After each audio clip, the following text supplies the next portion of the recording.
Hello, everybody, welcome back to Road to Master. I hope you all have an amazing day. We are here going over another game I played in a local league. This is an interesting one. And before we kick off as well, I just want to say sorry for the lack of videos the past week and a half, 2 weeks. I don't know, I've just been busy. But we're back, and we should have fun because this is awful. This is really awful. Anyway, I was playing with the white pieces versus my opponent, who is slightly lower rated with the black pieces, 1591.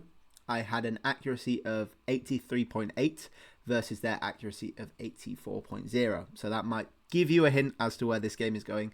But yeah, I don't think it's necessarily particularly a good assessment of how the game went. Anyway, let's have a look. So I started off with knight f3, as we do, going into a reversed King's Indian defense. Very, very interesting opening. I'd recommend you check it out because I think it's quite cool. There are a lot of really cool lines in there. You go d3, they go e5. Now, they could play this as more of a normal King's Indian attack, where we go e4, e6, and then we look to push, get this usual h4 attack going, which is really cool, which I've talked about a lot as well. But it's not the way this game went. You know, they ended up going e5. And you need to have something for this if you're going to play the King's Indian attack because it's important. You know, they are claiming the center. It's a very logical move. So I have actually recently been going over my theory on this, and actually the move I would suggest is bishop g5. Very cool move. Bishop e7, natural response to it. And then you actually go knight d2. Now, if you have seen me play the King's Indian defense as black, you would know that usually we take, go knight d2 there, and then e4. Very similar plan, although because we're up a tempo, we don't have to take this. There's no need to take this. We will take it eventually, don't get me wrong, but you don't have to. Bishop e6, potentially a move as well, but castle's probably pretty safe. And then knight c3. What do you do here? Bishop e6 again. 98, apparently a viable move, at which point we would just take the bishop. However, bishop e6 looks good. And then I think e4 is the idea. E4, I would suggest e4. I don't know, my computer. Work, please. Bishop e6. Then e4, yes. If they go d4, you probably just go this way around. Take the knight and then push f4. In fact, no, you probably take this first because this takes chain doesn't work because we end up hitting the queen. And then after bishop takes, then you go knight d5. Very, very cool line. You can play this in the King's Indian defense as well. If they take, you take, and then knight b4 comes, you actually play this sneaky move a3, which is really cool. If knight takes, you go queen to f3. Sort of x-raying the knight in this pawn, or a skewer, you could call it. Knight goes to b6 and you take. And you get a good position. You know, this e-pawn's slightly loose. The bishop's not great against the dark squared pawn chain they have. And our queen's just being really, really annoying, right? They can't kick us out because we just take. They can't really move the knight because we would just take the rook. What are they doing? The move is actually queen c8. We're not going to trade queens. And we just play on from here, basically. Anyway, that's a bit of theory for you. A very cool line, I thought. Anyway, that's not what happened. I didn't know my theory at this point. So I decided to go e4 right at the back. Right off the bat. Not a horrible move. Going more sort of classical King's Indian defense style. You could still go knight d2. Knight c3 is unlikely if they push.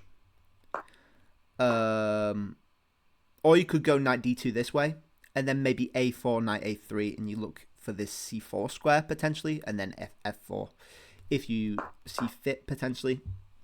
Alternatively, you have to be prepared for this line, which is what happened. They take, and trade queens. Now, usually this is fine because you have some tricks. You know, if they decide to take first, you have rook e1, and you just win back this pawn. They can try f5. Then maybe do you take? Knight bd2, apparently. Knight bd2, knight c3. I don't think taking works. And this gives you more... Oh, taking does work, and it's a brilliant move. Because if knight takes, bishop takes, and, you know, they can take, but then you're going to take, and then you walk into a pin on the knight. So, similar ideas happen in the game. Unfortunately, the timing is not perfect, because they decide to go for bishop g4 first, which complicates some things because we don't obviously have ideas of knight takes e5. Now, I could try to go for rook e1 potentially, but you have some slight problems there with knight d4. I don't like, because of the threat on the c2 pawn. Not ideal. I think you probably have to take, but then c takes doesn't look brilliant. This bishop's looking a bit sad, right? Says it's even. I'd prefer black any day here. So the correct move is what I did, c3. And you're risking things, because obviously knight takes e4 is still a thing here, but right? But I really like a pawn on c3, and it's very Alapini from the Sicilian. But it controls this knight so well, I just really like it as a move. They take, obviously you're going to take. And then rook e1. Again, pretty obvious move, looking for some hits on this pawn. Hitting this knight as well. The only problem is f5 here. Becomes a slight issue. Long castle's apparently the best move, just looking for counterplay. At which point, computer wants knight a3, which is a developing move for sure. Maybe you could try for like bishop g5, but then you're just getting kicked with f6, and you don't really want to put it here because you want these threats still. So actually, knight a3 seems reasonable, and you don't really want to go to d2 because you don't want to allow takes. So knight a3 is really your only other move. But they went f5, which I think is not a good move. But if you don't know what you're doing, then you could potentially run into some problems, which is what happened. My initial thought was knight h4, which is the correct move, absolutely, to play.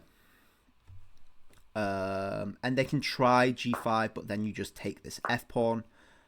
Bishop takes, bishop takes, bishop takes, rook takes, and you're just even.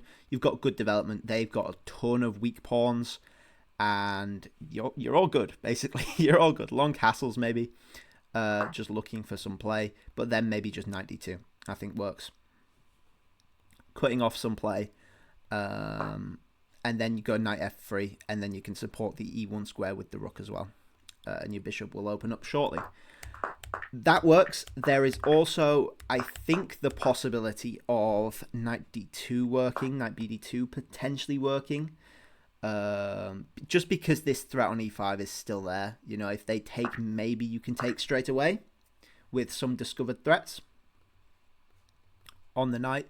So they probably want to take. Long castles again, potentially, but then takes. No, takes is not good. Knight f7, apparently. Oh, and you fork that way. Yes, very clever. Knight f3 check, bishop takes, and then takes, I guess. I like this. Apparently not. Why not? Why is that so bad, actually? Knight takes d8. Are you just down material there? b3. Why is that so bad? I guess the bishop pair. But this is better. Oh, well, I guess you're just being up a rook rather than being up the exchange. Makes a lot of sense. Bishop a5, trying to trap the rook in. And then h3, apparently. I would prefer to be developed. I don't know. But h3 is the only move that wins. Anyway, that's some other possibilities. Now, I didn't do either of those. I tried to be clever.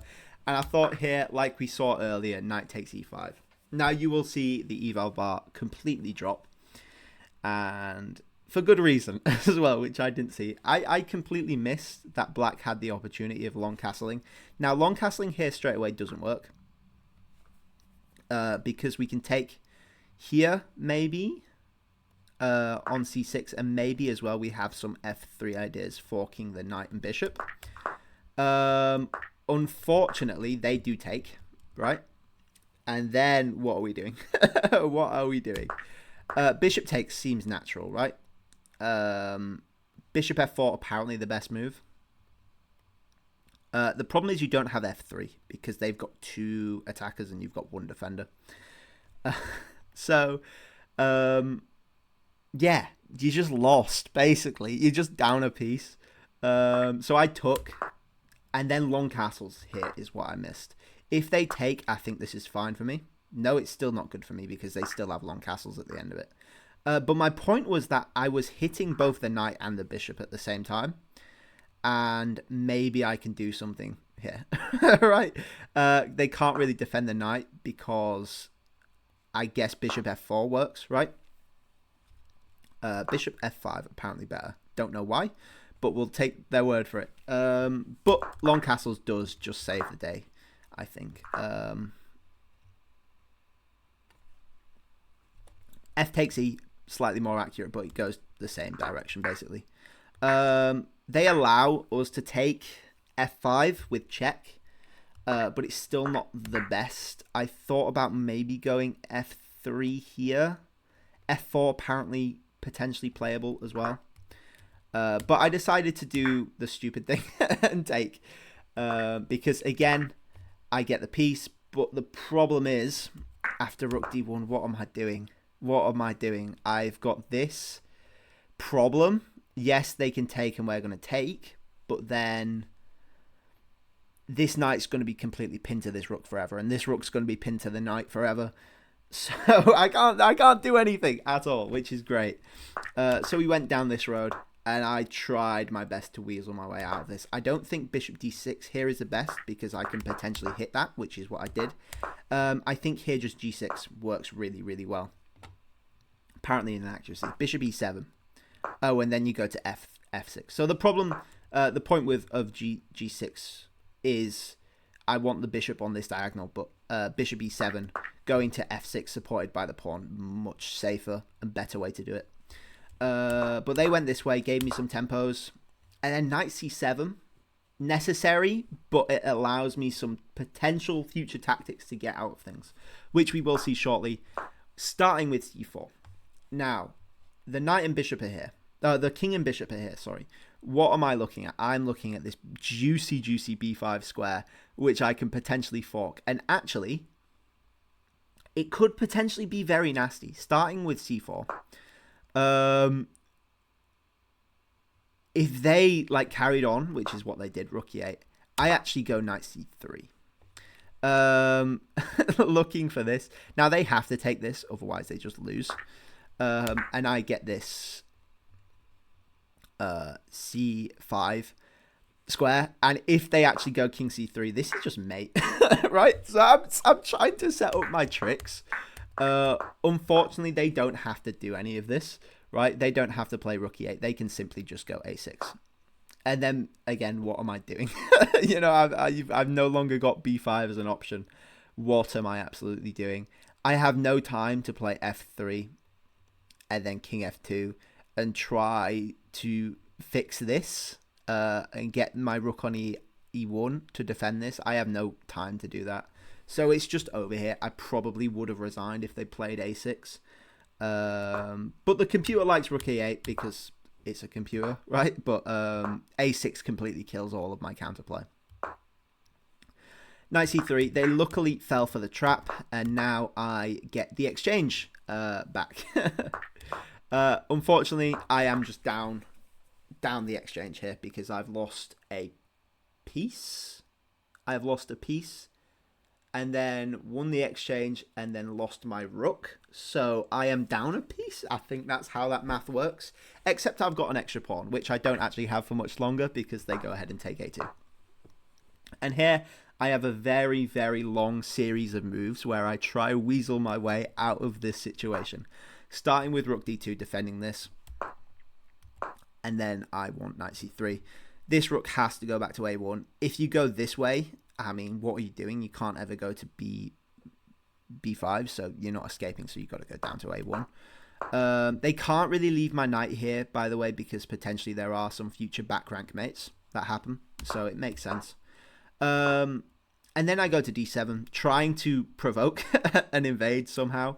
And it's actually tougher than it looks for them to infiltrate my side of the board, really, because I'm covering D1 with the knight and I'm covering E2 with the rook. So where are they really going? Probably rook E1, but then I cover that, right? I cover that. They defend with G8, which I think is a logical thing, and it's best. It's not a move you want to see played, but when you're up this much material, I think being slightly passive isn't the worst, especially if it ties up any loose ends, right? And I go rook e7 to then control the one square I don't have, right? So I'm controlling these 3 squares. They can try weaseling with c1, but then after e2, I'm controlling absolutely everything, right? So they can't really fix this with the rook. They would have to double up, which is going to take time. King c8 slightly unnecessary. I really don't know why that happened. So I thought I might as well make some progress with f4. Try push my pawn advantage and see what happens, right? I can't really go any worse. So yeah, I check because what they wanted was rook e8. So I'm not going to let that happen. I check. Push the king back. I thought maybe you can go just infiltrate somehow. But they went back. And then, again, rook d8 is coming, which is not the greatest. I can't really avoid it, so I go knight e4. Sacrificing the pawn because if they take, cheeky little fork. And this is my main source of play for this game. Looking for forks on the rooks, right? I'm trying to be tricky. I'm trying to be sneaky. See what happens. Luckily, they find this really cool move. Rook d8, quite obvious, to be honest, and I have to go. Rook e4. They take. I no longer have knight d6. I go for knight g5. Again, looking for cheeky little forks. I'm hitting this pawn. I'm hitting these. And what I really want is potentially a mate on this king here with the knight on e6, which we potentially see. Rook d4 looks like it's potentially walking into a fork here. Unfortunately, if I do go here, they have rook d2, which pins my rook to my king with check, by the way. So if I take here, they would just take with check, and the game is over. So I don't have that. I have to keep going. I infiltrate with rook e7, again trying to hit things, and then rook e6, knight e6 potentially looks quite nice. So say if they waste a move or something, I hit, oh, where am I going? Rook d7. No, you're not, because of rook e8. And still slightly better for white, for black, sorry, but I'm at least getting the exchange back, potentially. I don't know. It's tricks, right? It's hopes and prayers. Especially if the rooks weren't connected, it would have been a lot nicer. Where are we? Yeah, rook there, and then I go up to e7. They check me, win a pawn. Makes sense. I take that pawn. Again, hoping for counterplay. Trying to push these, see what happens. I've not got my hopes up, really.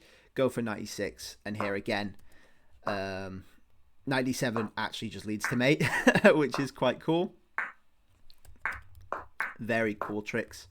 Unfortunately, they push a pawn. Slightly strange. Like, I get you're trying to do that, but I'd rather get an attack on the king going, I guess.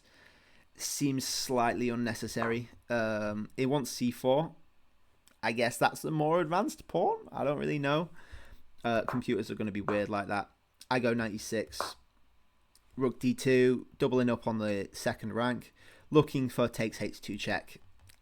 Yeah, makes sense. I check.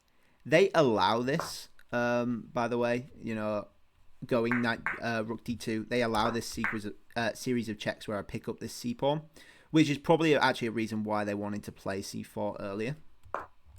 And then they allow this. Again, I'm setting up more tricks. If they go this way, I've got fork. If they go this way, I've got a fork, right? I'm looking for tricks. Yeah, they can go this way, which is fine. Probably actually safer because you can use the pawns as a wall, probably. But they decide to go out in the open, which suits me, right? Because I'm looking for stuff. I go back to d6. I'm not really sure what I'm looking for. Maybe this fork, potentially. They take the pawn. The fork is now no longer there because this pawn's supported by the rook. H5, also slightly a scary threat, especially if they get like a rook g2 or rook b3 in. Not the greatest. They go for g2. Yeah, it's not the best, is g2, I don't think, because this rook's a bit out of the play. And if you move it, maybe I have some king f3 ideas. Check. Check again. And then here I'm defending this pawn on g3. By the way, my opponent was starting to run low on time here, so I thought maybe eventually these tricks would work. I go rook c5, looking for this. I'm not really bothered about h5 because, again, this knight is supporting g3. I'm not going to take this because I want to keep as much material on the board as possible, which is a good idea, you know, if you're facing hardships. You know, keep your tricks available, you know. There is potentially the threat of knight f6, however, after the king moves somewhere, which could work. But I decided to go up. Now, going up was slightly strange, but I didn't want to... I want my king to potentially support these pawns moving forward, so that's why I went up rather than down. Yes, I am cutting off my rook. I am aware I'm not going to be winning this anytime soon. They thought they had a trick of h4. I cannot take it. And they probably should have just pushed h3, but they decided to take. I just took this pawn, by the way. And here I go to b5. Probably should have gone to a3, maybe. But still, b5. They offer off a trade of rooks. I'm not going to let them. Check. And then I take. I calculated I can take here because they actually have no way of actually winning this pawn, winning the knight back with the pin. You see pin on g2. They have no way of doing that because I can move the rook down to d3. And here things are looking slightly better. Yes, I'm still down the exchange, but I do have this pawn that is not far off promoting, which is quite cool. They check. I move up. Maybe I could have played f5 and tried to push a bit better. Probably should have, but I move, keep moving. I'm not sure where I'm going with my king. To be honest, I'm just making moves. They attack the knight again. I move the knight. They go back looking for some checks, which could actually potentially be dangerous with some pins. Not the greatest. So I throw in this check, covering e8, and then cover my backside as well with rook e3. They hit the knight. I'm not too fussed about that. I move the knight anyway for some reason. I don't know why. I move the knight again. Push this pawn, man. What are you doing? Like, just push the pawn. That's where you're only players. Rook to g8. Again, why are they not pushing their pawn? Again, my opponent was out running low on time, so potentially forgivable. But that's what I'd be doing, right? That's what I'd be doing. Push my pawn. Finally, I give my king the f4 escape square. Push again. Keep going. Knight g5 to stop any checks coming this way and support f7 as well. They come behind. They cannot check here because the king goes to g6. And then what are you doing? You know? And here, what position actually was it that it went even? When did the position... Ah, there it was. So this rook went from a minus 2.10, 2.1 advantage for black to a 0.5 position, about even, which is crazy because it seems like a pretty natural move, actually. The best move was rook e8 check, apparently. I don't really understand the difference between that, but hey. And then from here it's drawing, which is a miracle considering the position I've come from. And it's still drawing. King a7's fine. They want to start pushing this. I'm thinking maybe I have to sack the rook for the pawn. They have to sack a rook for this pawn, and it's going to be a knight versus rook thing, which I think is technically winnable for black, but it requires white to make mistakes and basically hand it to them, which hopefully I wouldn't do. So I'm feeling relatively good about this. And then they go for this, which is crazy. Rook takes g5. Now, I thought initially this was winning, and the computer agrees, but I for some reason didn't win. And it comes from these two moves. Firstly, rook g1, not the best move. You can just keep this rook here, right, and go here, because it's going to be very, very awkward for them to push this with some pins, and eventually your king's just going to come down. I decided to go for this, which is still winning, but not great. And then b5, not a particularly good move. Well, to be fair, what else are you doing, right? You can't really, like, you're in a lost endgame, right? A theoretical endgame, so, hey.